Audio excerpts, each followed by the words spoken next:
they're fucking to do! Rage Against the Machine!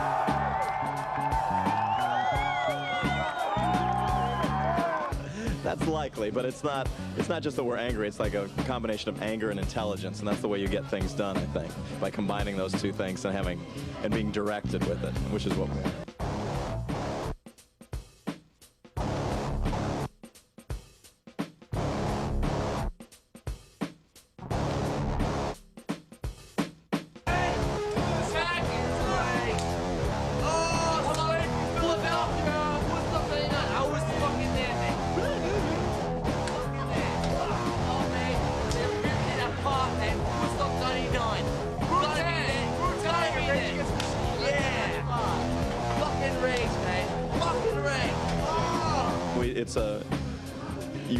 What we do is we observe the situation around us, in our country, and the things that, the gross injustices that go on there, and comment on them. And it's enough to make, it's enough to make us pretty angry about the whole system. And we channel that through our songs in the hopes of helping to shock people out of the complacency that it's very easy for them to fall into.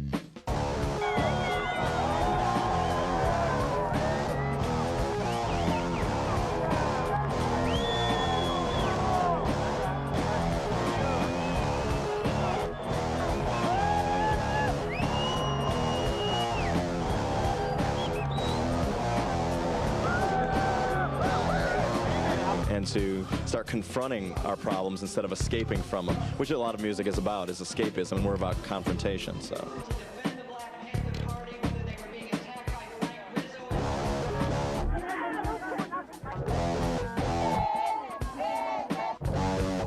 So we gotta fight for it. We did not ask for this day.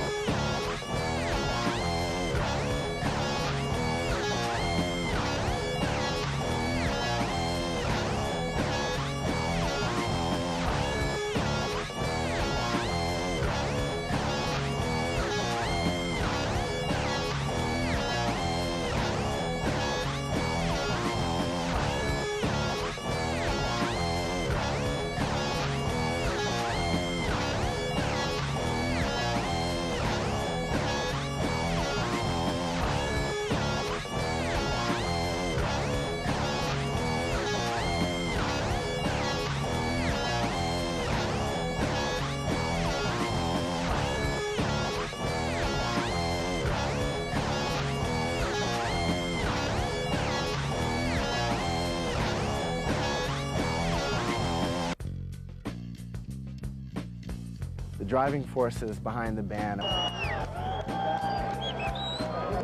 Zach De La Rocha and Tom Morello.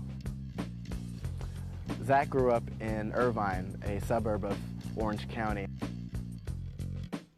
At that time, there really wasn't a heavy music scene in Orange County.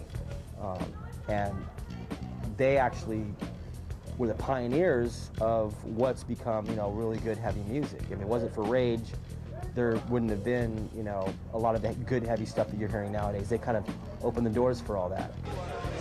Jackie Onassis! And when you look at what a lot of these heavier bands are doing now, and you look back to Rage Against the Machine. I mean, they're the ones that combine heavy music, a new style, a new groove, with hip hop.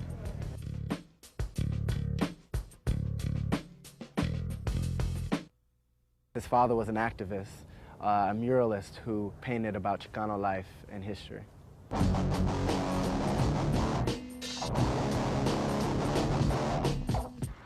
Through him, I met Zach, and I don't know, it's cool.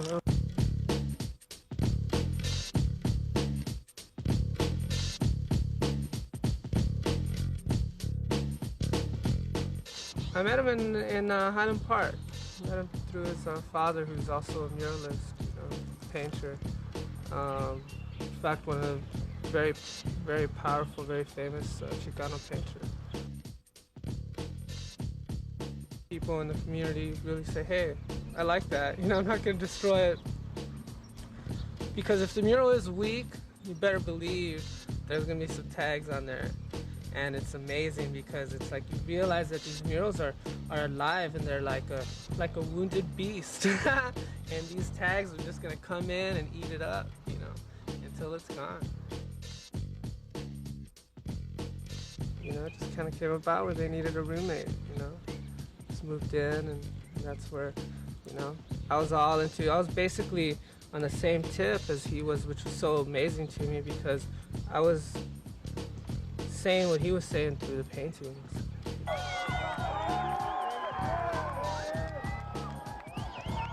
The name De La Rocha,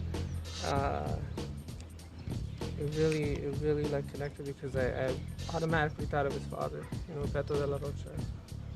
So yeah, that's how I met up with him. He's very well read, you know, that's one thing I'll say about Zach. Well studied, you know, did drink and smoke, you know, I was like, shit, you know. I remember, let me see. I remember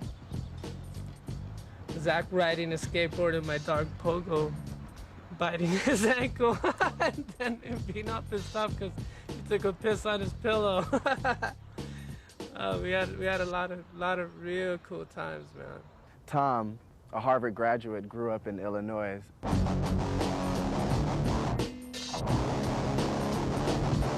It's not often that you see someone who's on the cover of Rolling Stone who's Harvard educated, and that I think is part of the, for some people might create a problem with them as far as image, but I think it, with following with their philosophy and the way that they're involved in politics, I think that you can see that liberal educated background as probably being how you find out about all these things that are wrong in the world. Anybody who's concerned about goings-on in South America and Central America has to have learned about them somewhere. You won't really read about those in things like Spin and Rolling Stone. I mean, he's such an educated man, and that's very true, very rare. But I mean, smart man, intelligent man, and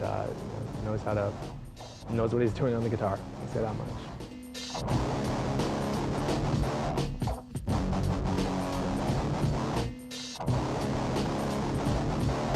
The influence of Black Sabbath in the guitar work it's there, you know.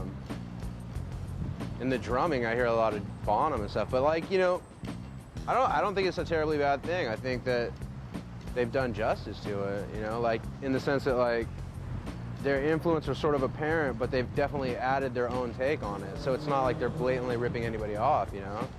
More like saying like, this was really good, but if you think about it in this perspective, we can make it better and add our own touch to it. In 1987, before Rage Against the Machine was even founded, Tom Morell's mother founded Parents for Rock and Rap.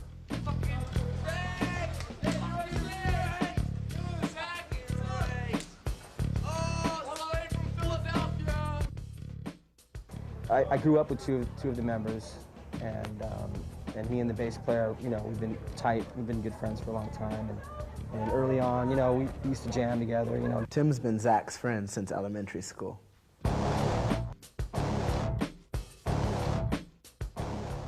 Brad often gets forgotten in articles and interviews, but he's a really cool motherfucker.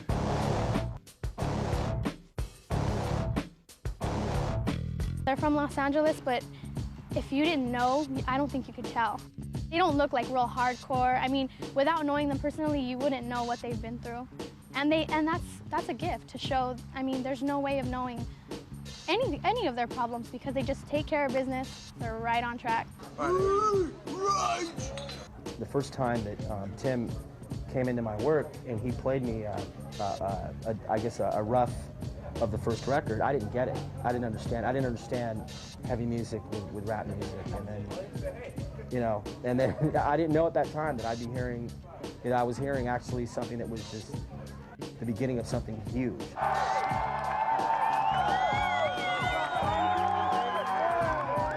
And this is not coming from knowing them. This is just coming from just someone who happens to like a band that happens to be two guys that he's known in his life. just as a simple spectator, you can see that they don't care. Because if they did, they wouldn't continue to do it. Even when people say, well, why does it have to be about politics or whatever? It's not really about politics. All that, what they're trying to convey is that there's a lot of things that are screwed up.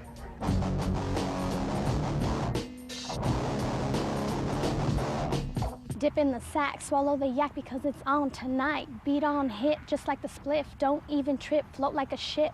Pass a glacier towards a tropical trip. A swarm of bees, a flock of geese, and a gang of trees. Strip down to G's and feel the ocean breeze. Mind's at ease. It's a business doing pleasure with you. You see myself with me. Add it up and now it's 3. Multiply it by 3. Sextuplets on a mish, or puppets on a string. Not having an inkling of who I wish to be. I'm looking well and I'm welcome to look. Cast the hook and throw it in. Reach back. Send up. I'm inspired by Rage. I like that they're appealing to people of my age group and showing us that there's things we can do to affect the world. I mean, I rap, I do my little rap or whatever, but he's seriously making an impact. I mean, even the video is just so suggestive where they're copying Evil Empire and tacking it up on the trees and on the walls and stuff like that. That's like, that sends a message to me. Like, we can really do this. We can let them know we're around and we know what's going on, We have a say, and look how many of us there are. I think if everyone did that, you can pull him up on his website. If everyone did that, they support Rage, stick them up everywhere, I think someone's gonna notice, gonna end up somewhere. The first movement I ever learned about was high school students fighting over Mexican food in school. They wanted burritos.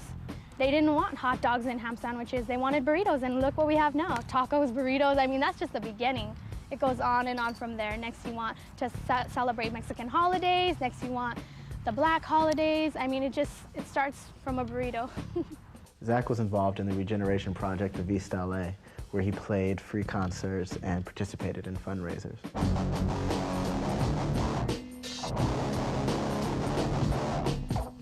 Well, Regeneración was a center here in Highland Park in Northeast Los Angeles. And I had a lot of involvement with it. I was on the board for a while. I organized, everything we organized for a period of 4 years was organized out of this center. And the whole art movement in East LA was basically organized out of that center, out of self-help graphics, and Aslan Foundation. There were 3 centers basically that were key in all of this. I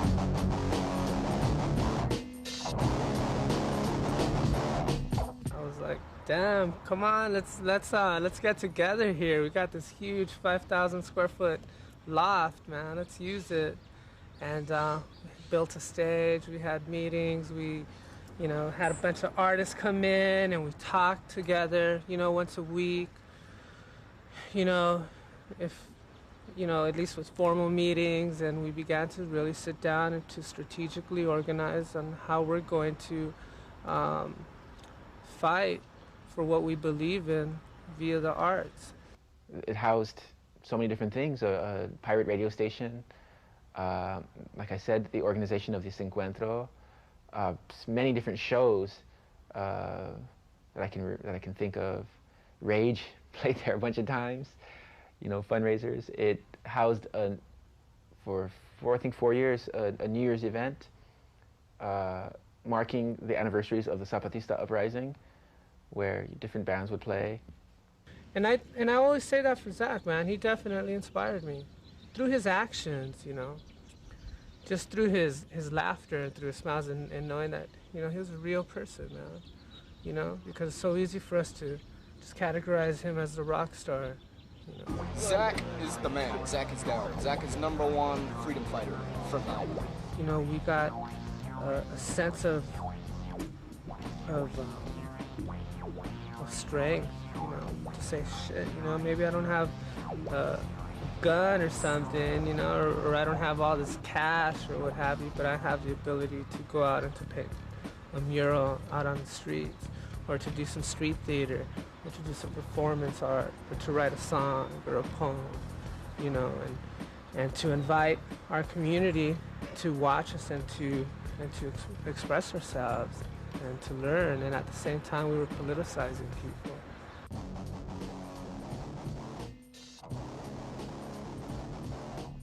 Some people go out of our concerts with a broken nose after having a great mosh in the pit. If, after that, they then say, hang on, what are these guys talking about? If they do pick up on it, that's a symptom, that's a secondary, that's something that we're going to say, excellent, they also got the message.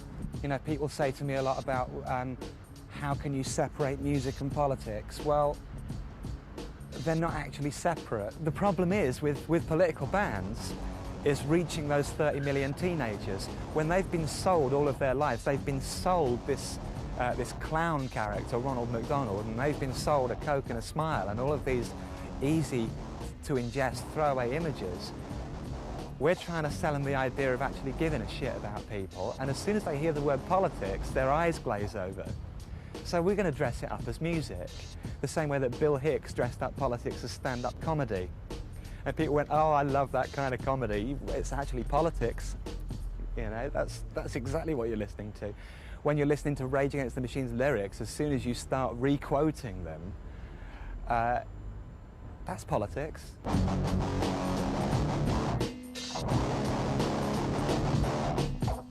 It's part of the cycle in the beginning, you know, of your being politicized and realizing, like, shit, man, like, what's up? You know, why have these lies been told about me in school?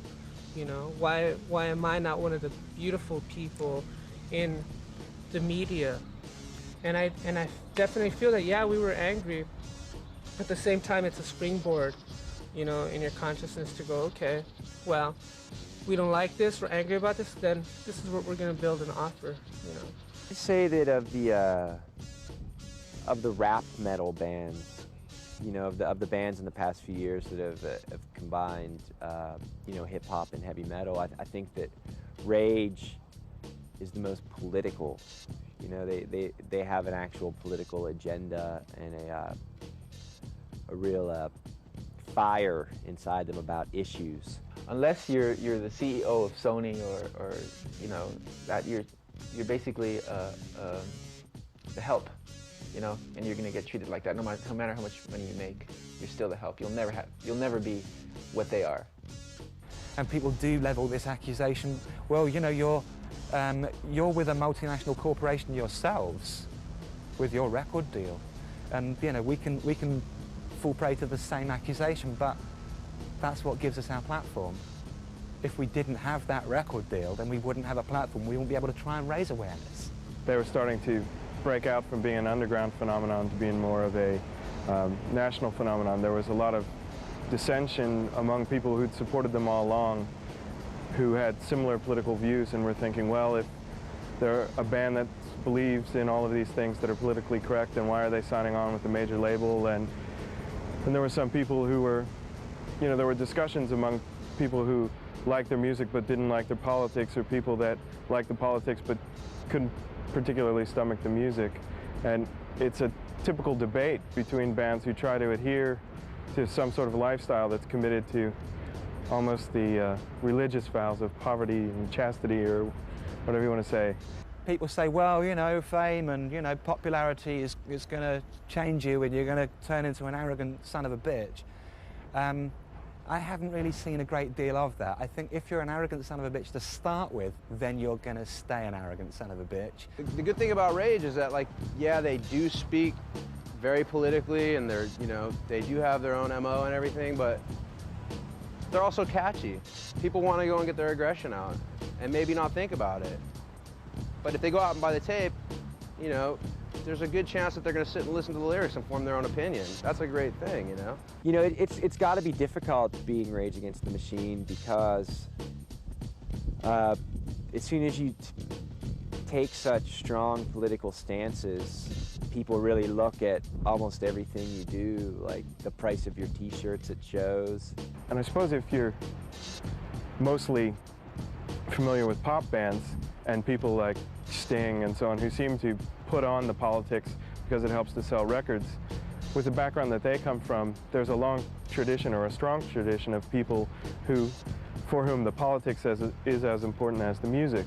and that they see the band as a source of political involvement, where you use the band to organize demonstrations and benefits, and you can sort of become involved with activist causes without having to go outside the bounds of being a musician. You use your music and your lyrics as part of the political activism, and there's more than a 20-year history of that from, you know, early UK punk on.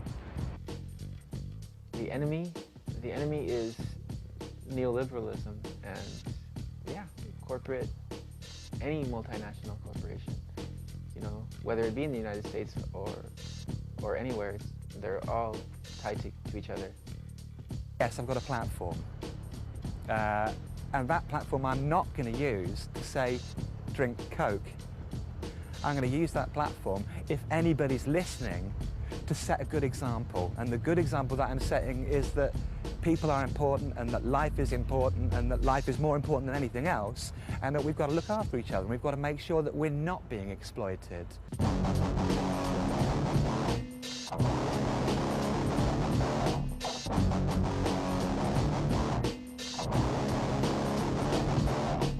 I don't think it's particularly difficult to stand by your morals. I mean, looking at U2, for instance, Bono still has very great principles that he used to have at the start. Rage Against the Machine, there's another band who have fantastic principles, and they walk it the way they talk it. Fuck you! In 1994, after their first smash hit came off their first album, the band decided to take some time and chill out, so they all moved to Atlanta. And they thought that Atlanta would be a good idea, a good place to chill, but it actually almost caused the band to split. Although they didn't break up, they did change manager.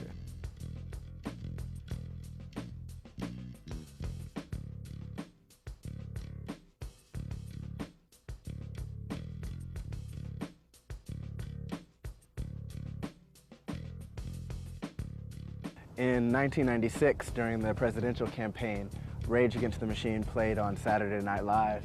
During their performance, they placed American flags upside down on the speakers.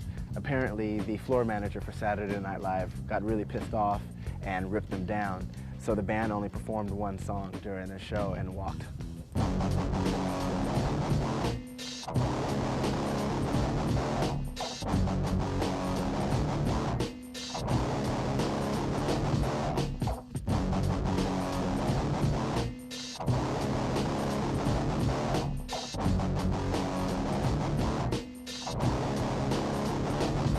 Rage Against the Machine melded rock music and rap, hip-hop, like no other bands before.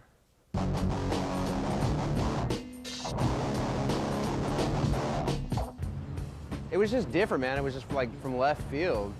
It was always something that like people had been trying to do, but never seemed to be pulling off. Bands like Pantera, you know, it's like, they don't get any airplay. I mean, who knows who they are? But if you go to a concert that they're playing, there's always, you know, here in Pittsburgh, I'd say, you know, a crowd of 18,000 is a lot of people to get to a concert, and they'll get 18 to 20,000 people who are just going nuts and know all the words to every song. And Rage Against the Machine was the same way last time I saw them. You know, they don't have any real airplay. They may have had one or two songs on the radio, but not anything substantial, nothing like Limp Bizkit or even Korn. Other bands use anger as a way of just expressing their feelings. They're just loud, they're screaming. You can't always tell what it is that they're upset about. Rage Against the Machine, he's telling you your anger is a gift. Use it in the right way. Let's not, I mean, kids are around, they say they're angry when they get in trouble. Oh, you know, it's because of my people, it's because my teachers hate me, you know, but they're not really doing anything about it. And Zach, he's close to our age. Rage Against the Machine, they're doing something about it, and that's what I admire about them the most.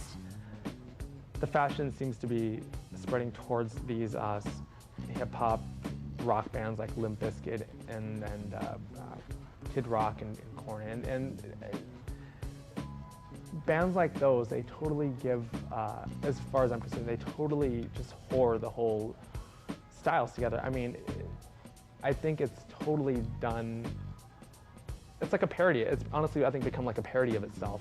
I think they're just gonna do what they want to do. I don't think that, you know, I think bands like Rage, they don't have a game plan. They do what they do. You could tell. You don't even have to know them to be able to tell that they get together and they do what they do, and they make great music. A long time ago, with hip-hop being a more urban, less guitar-dominated genre, where mostly it was all about rappers, now taking those influences and putting together things as varied as Black Sabbath and old Run DMC. And a lot of people can do it and do it poorly, but I think what's made them, made a name for them is that they've managed to put the two together and do it well.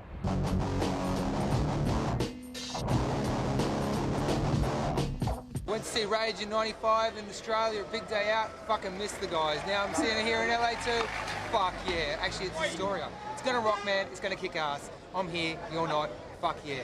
Metal. I used to work at In-N-Out Burger, and in the back room, we blast whatever music can get us pumped up to keep us going, because we work about 10-hour days. And one of our cleanup guys there is in love with Rage Against the Machine, and he turned me on to it. I think it was about 3 years ago. And ever since then, he let me borrow the live in concert video, and then I bought it, and then I bought all the CDs, and then I got the shirts, and then, so it's just from then on, all I had to do was hear it once. You can take like a Ricky Martin, who needs the support of like some big conglomerate to go put him on tour, But then you got a band like Rage or bands like Deftones or hip hop who have the minds of America's youth. They have their imagination, they look at these bands and they're like, this band has integrity, That's a lot stronger than coming out there and like, oh baby, I love you, and having your parents be like, oh, he's so wholesome. Fuck that. Whoa! Originally, they appealed mostly to like K-Rock station, K-Rock listeners. Now, Rage Against the Machine, my friends who listen to mostly rap and stuff, we bump it while we're driving. You know what I mean? It's more of like appealing to different types of people. Black people are starting to listen to it. A lot of black people don't know very much. I don't mean to stereotype, but many black people have never heard of Rage Against the Machine, and when they hear it, they like it. Hey, I dig this. I could listen to it. I'll buy the CD. There's a difference between listening to something on the radio and actually buying the music and playing it because you want to hear it. So I think that's where they're at now. The people that I know that like Rage Against the Machine all fall into such different categories. I would imagine that they must have one of the most diverse fan bases, because there are people that like loud guitars and are from the Metallica or Black Sabbath end of things that just like them because they're heavy and wish, quote unquote, they'd shut up with all the politics crap. And then there are other people who grew to like their music after agreeing with their politics, who come from more of a punk background, people that were into bands like Crass and Conflict, and move on down through the political spectrum and find something newer or harder in them. And then there's also cross-pollination with hip-hop bands because of the venues they play, bands they play with.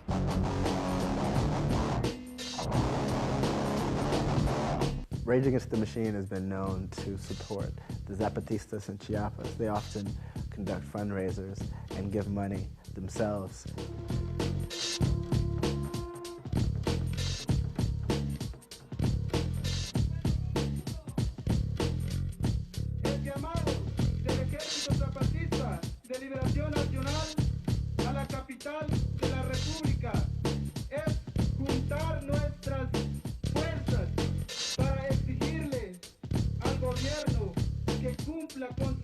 Rage Against the Machine organized with the Frente Zapatista, which is the political arm of the EZLN, organized a concert for the EZLN, in support of the EZLN, and it's going to be Rage Against the Machine, a local band from LA, Aslan Underground, and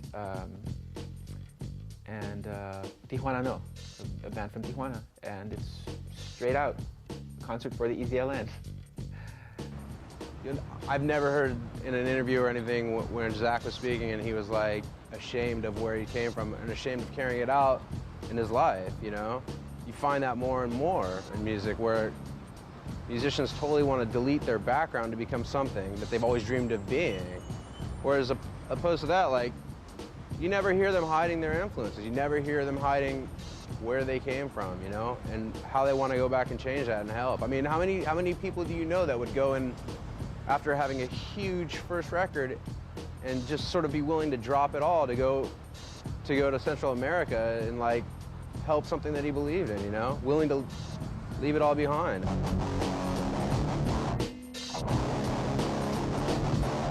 I think the Zapatistas are a lot of the older crowd, the older generation. However, Rage Against the Machine is opening the eyes to the younger generation. People of my age and younger are starting to realize, wow, these Zapatistas, this thing's going on in another country and we're not even aware of it. We're oblivious because we're too busy playing video games, causing minute problems in our cities. We're not even aware of Leonard Peltier, which I learned through Rage Against the Machine. And I've studied. I feel like I pretty much know a lot about my culture, but I didn't know what was going on with the American Indian movement. So, and the trickle-down theory, I learned that from Rage also. There are different ways that are slowly being developed. The internet is important, and the Zapatistas use the internet masterfully.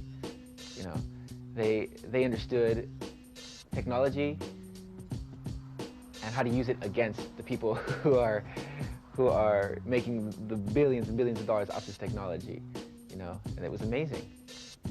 I heard what they had to say like immediately, you know, after hearing the music, listened to their lyrics and just the political relevance of it. I hadn't heard anything like that since, I guess, you know, Public Enemy. You won't find many other bands that expose you to these many things. Or you won't find, for that matter, not just bands, you won't find anything else for that matter that will expose you. I mean, you know, you won't find it in the papers, you won't find it in the radio. And honestly, I mean, thanks to this band, I've hooked up and learned and read about so many different causes and issues like that, and that are really relevant. And it's unfortunate that you really can't find it anywhere else.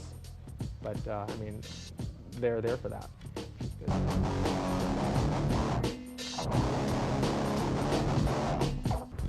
Free Tibet Campaign is an organisation that's dedicated to defending the rights of the Tibetan people to decide their own future. And China invaded Tibet in 1950, and since then there have been the most appalling abuses of human rights. I think there are many people in the world of show business and media who support the Tibet issue. I mean, in the UK we're lucky to have the support of Annie Lennox, people like Joanna Lumley and John Cleese. In the United States, people like the Beastie Boys and Richard Gere and Harrison Ford are very vocal. Rage Against the Machine have been very vocal supporters of the Tibetan issue. They performed at freedom concerts and they've certainly used their music to draw attention to the Tibetan people's plight. I think the support of musicians and musical artists is very important. I think young people today look to musicians as really being an alternative voice to government, and I think that their opinions and thoughts and feelings can have a great influence on people and help to raise awareness and help to make people politically active.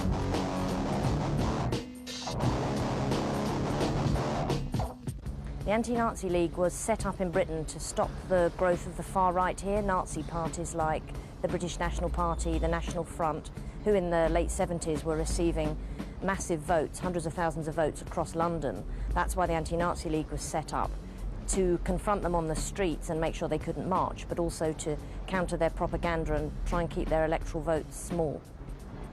The groups like the British National Party and the National Front are the same really as Hitler's Nazis were in Germany in the 1930s. Although they try and put a respectable face on it, they deny that the Holocaust took place, they're racist, they hate black, Asian, Jewish people, disabled people, gay people, anyone that they see as different. I think that music played a very important part, especially in the late 1970s, with the Rock Against Racism carnivals, which the Anti-Nazi League were involved in, when it was a time when it brought black and white people together, young people together, through music. And I think it was very important when the National Front were marching on the streets and trying to get a hold for their racist ideas, to point out to people that the music they liked, enjoyed, danced to, went to clubs and listened to was black music, was Asian music. That was very important. Rage Against the Machine have been extremely supportive of the Anti-Nazi League. When they came to Britain and we first met up with them in the early 1990s, they were very keen to do a benefit gig for us, which they did at the Brixton Academy, which was a wonderful event. It combined, I mean, I think even young and old people came along to it, black and white. And since then, they've always supported us. They've put our name and address, they've publicised us on their CDs. It's been an enormous help. And we've had letters from all across the world, from people who like Rage Against the Machine, but they write to us and say, I suffer from racism here, I'm of mixed race, I've had this problem at my school, I've had this problem at my college, telling us about their towns where they live, everywhere from Mexico, Argentina, Australia, New Zealand. It's been really fascinating reading those letters and seeing how wide the influence of Rage is, and certainly of anti-racism. I think the message that Rage put across in their music is that they all come from different parts of the community, they're from different racial backgrounds, they work together, and what they wanted to say in Britain was that black and white people can come together and be united and make sure that the Nazis aren't allowed to grow and aren't allowed to divide us.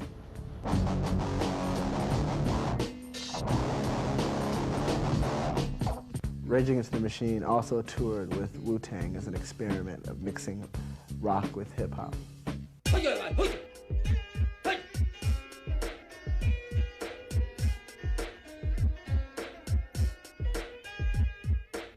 I believe that since hip-hop is definitely a major thing within their music, I believe that at some point they probably wanted to see a hip-hop act be able to tour. And I think they believed in it enough to give it a shot. And I wish more bands in their, that are trying to be in their vein would maybe, and I think, there have been some. Korn took out Ice Cube, and I think that was a great thing. But I like to see more hip-hop acts, go out with heavy rock bands as well. I think that it's because, you don't want to see 4 of the same bands. They ripped it apart, man. Woodstock 99. Wu-Tang! Wu-Tang and Rage Against the Machine. Yeah! Fucking Rage, mate. Fucking Rage. Oh! Lollapalooza. I fucking thank you for that. Lollapalooza 1993. Thank you for that. Yeah! Everybody out there. Wu-Tang and Rage Against the Machine are certainly at, I wouldn't say opposite ends of the spectrum, but there's not a whole lot of ground for agreement. But musically, there are so many common elements that I suppose they thought it would be a good thing and go. And of course, it ended in disaster in a different way with Wu-Tang falling off the tour. But it reminds me of when the Clash toured in 1982 in the US. They had some shows in New York where they had the Fabulous Five, I think, opening for them, and they had some, they had other rap acts that were opening for them in 1982, before that had become mainstream. And there were serious problems with audience mix, where the people who were there to see the Clash didn't want to see the rap bands and so on. And I think not that you would have that problem, but I think people that are waving their Zapatista flags that are coming to see Rage might be offended by some of the sexual lyrics of some of the songs from Wu-Tang and vice versa. So probably a risky move that at least has paid off for them in terms of press. It's funny. I mean,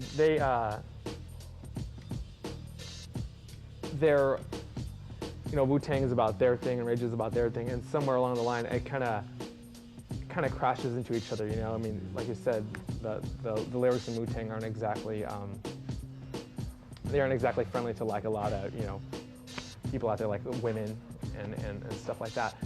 And where Rage comes in, they try to, I don't want to say they're against what Wu-Tang is, because they're definitely not, but they definitely have that same kind of controlled chaos that definitely, I think, complements each other, And but I think when it all comes down to it, it's music, and I don't think either band means to do any harm to anybody. They're just out there preaching what they, doing what they do, and trying to get their message across. And sometimes it conflicts, but I mean, not to like horrible degrees. The women that they're around aren't very big on their rights either. I think Zach De La Rocha and Rage Against the Machine have been surrounded with a different type of women, and that's why they respect women more. So Wu-Tang just doesn't know yet. I know a lot of people who like Wu-Tang who like Rage, Just in the sense that they see like hip-hop being done properly by guys who aren't, generally supposed to be hip-hop artists.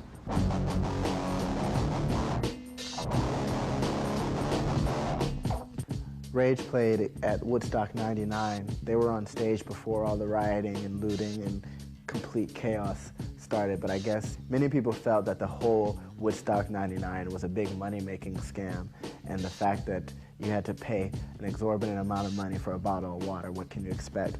By the end of Rage's set at Woodstock 99, there were 250,000 people chanting, "Fuck you, I won't do what you tell me."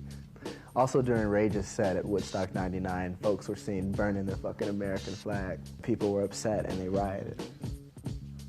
Another defining moment in their careers was the Lollapalooza tour in Philadelphia, when Rage Against the Machine came out on stage with PMRC painted across their chests, butt naked. The crowd wasn't sure how to react to this, but in the end they weren't arrested and the police didn't harass them. Maybe they had other things to do, like keep Mumia Abu-Jamal in jail.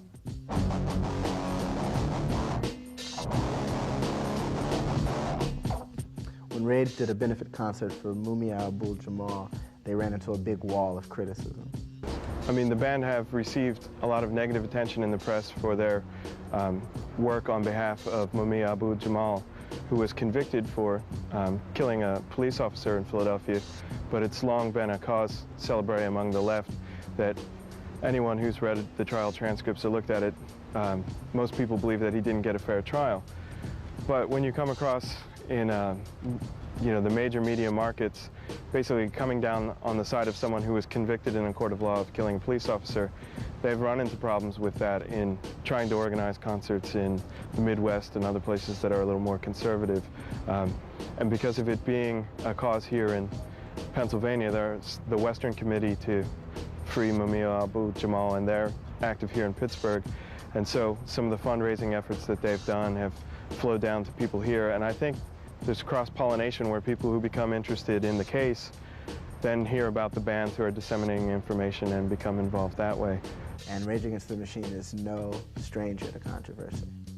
They did a benefit concert for Mumia Abu-Jamal a few months ago, I guess. And I read in the paper, or heard on the radio rather, that once people found out what the benefit was for, they found out it was for Mumia Abu-Jamal, who was convicted, of killing a cop. I know a lot of people returned their tickets and they demanded like refunds, and so I guess that people weren't really aware of the message, that by all means this man could possibly be innocent, and once they heard that what the whole benefit was for, I think a lot of them returned their tickets and were disgusted, and so I think that is, in a sense, it got in the way of sales.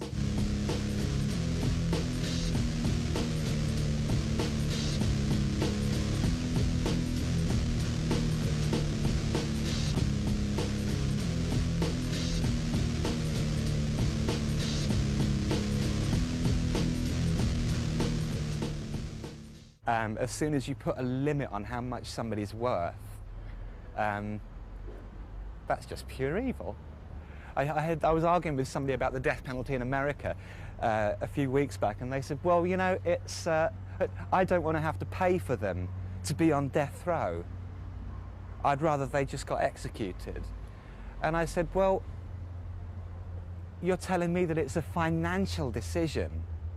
I wasn't going to get into the argument about, well, it costs more to execute somebody than it does to keep them on death row. Because although that's true, that's simply ghoulish. How can you bring it to a financial decision as to whether to keep somebody alive or execute them, regardless of guilt or innocence? You want to draw me into an argument about how much somebody's worth?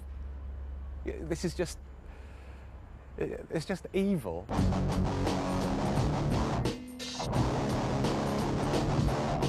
There's nothing gimmicky or there's nothing timid about Rage Against the Machine. And it's a matter of respect. When you're 13, you'll love that band. And when you're 30, you're still gonna love that band. And some artists, they have one song and they're gone, and that's it. The fact that, that they've had this long of a career and they still have the kind of impact that they do, and they can still headline the shows that they still do, that it's like they're not played out. So many bands that have come after them and had their careers end before them, from after them to now, their careers are already over through the span that Rage is still this huge band that everybody wants to go see. I mean, anytime they're in town, I mean, you know, you get all your friends calling you up, hey, you're gonna go see Rage, you're gonna go see Rage, and it's the younger people. It's not like their crowd's growing older. They just keep resurfacing in the young people. And I think that's just, it's success. However you look at it, it's success. I can't really tell what's going to be the next big thing coming up from the bottom. If it's going to be somebody like Limp Bizkit, then that's who it's going to be. Marketing is such that people do tend to buy what they're sold to a large degree. That's why advertising companies make so much money and why trillions of dollars goes into advertising bands and marketing. There's going to be a resurgence of bands who are actually saying something. I hope that's the case. A resurgence of bands that are saying things that are important and that are liberating. I would hope. If not, then we're certainly saying it, and Rage Against the Machine are certainly saying it.